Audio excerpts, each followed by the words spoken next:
Assalamualaikum warahmatullahi wabarakatuh. Pada video kali ini saya akan membahas mengenai etika bisnis. Di sini ada beberapa pemahaman, yaitu istilah etika diartikan sebagai suatu perbuatan standar yang memimpin individu dalam membuat keputusan. Etik adalah suatu studi mengenai yang benar dan yang salah dan pilihan moral yang dilakukan seseorang. Keputusan etik ialah suatu hal yang benar mengenai perilaku standar. Etika bisnis kadang-kadang disebut pula etika manajemen, yaitu penerapan standar moral dalam kegiatan bisnis. Pengertian etika yaitu ada beberapa, yaitu etika adalah perbuatan standar yang memimpin individu dalam membuat keputusan. Etika adalah suatu studi mengenai yang benar dan yang salah, serta pilihan moral yang dilakukan seseorang. Keputusan etis adalah suatu hal yang benar mengenai perilaku standar.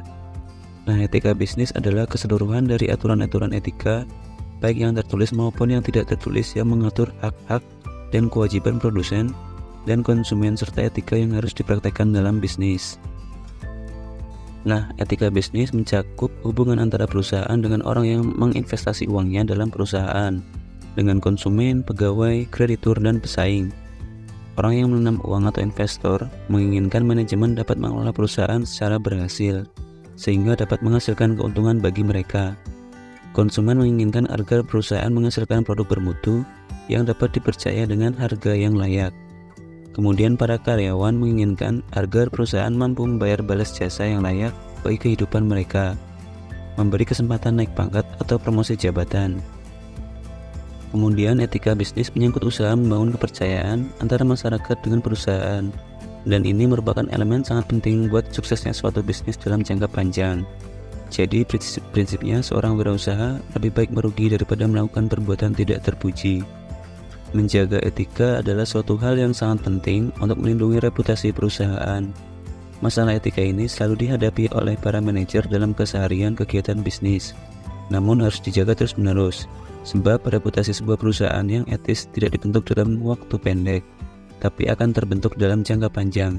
Dan ini merupakan aset tak ternilai sebagai goodwill bagi sebuah perusahaan. Kemudian di sini ada komponen etika. Yang pertama, komponen sumber. Itu ada kemauan individu, konsensus sosial, nilai pribadi. Kemudian yang kedua ada komponen mekanik. Usaha memulai berbagai metode untuk mencapai konsensus. Misalnya hasil negosiasi disepakati tidak boleh membanting harga. Kemudian yang ketiga, produk dan aliran etika. Untuk produk sendiri, yaitu kesepakatan individu dalam masyarakat. Misalnya, barang dibeli dapat garansi selama 6 bulan, atau kecap yang terbaik itu memiliki syarat-syarat tertentu. Untuk aliran etika, yaitu aliran deontologi. Kewajiban moral dapat diketahui secara intuitif. Misalnya, rasanya tak pantas kalau kita turunkan harga.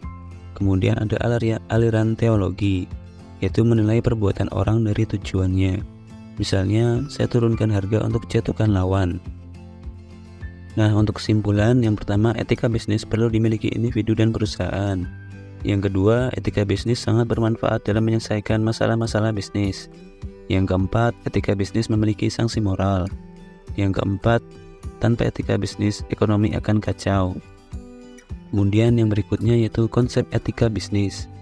Konsep etika bisnis tercermin pada corporate culture atau budaya perusahaan.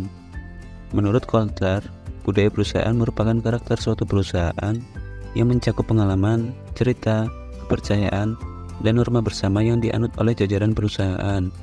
Hal ini dapat dilihat dari cara karyawannya berpakaian, berbicara, melayani tamu, dan pengaturan kantor. Suatu perusahaan akan memiliki hak hidup apabila perusahaan tersebut memiliki pasar dan dikelola oleh orang-orang yang ahli dan menyenangi pekerjaannya. Agar perusahaan tersebut mampu melangsungkan hidupnya, ia dihadapkan pada masalah intern, misalnya masalah perburuhan. Kemudian yang berikutnya ekstern, misalnya konsumen dan persaingan. Kemudian ada lingkungan, misalnya gangguan dan keamanan. Pada dasarnya ada 3 hal yang dapat membantu perusahaan mengatasi masalah di atas, yaitu yang pertama, perusahaan tersebut harus dapat menemukan sesuatu yang baru. Yang kedua, mampu menemukan yang terbaik dan berbeda. Yang ketiga, tidak lebih jelek dari yang lain. Untuk mewujudkan hal tersebut, perlu memiliki nilai-nilai yang tercermin pada visi, misi, tujuan, dan budaya organisasi. Nah, kemudian yang berikutnya budaya organisasi. Pada budaya organisasi terdapat unsur yang pertama memecahkan masalah baik internal maupun eksternal organisasi. Yang kedua, budaya tersebut dapat ditafsirkan secara mendalam. Yang ketiga, mempunyai persepsi yang sama.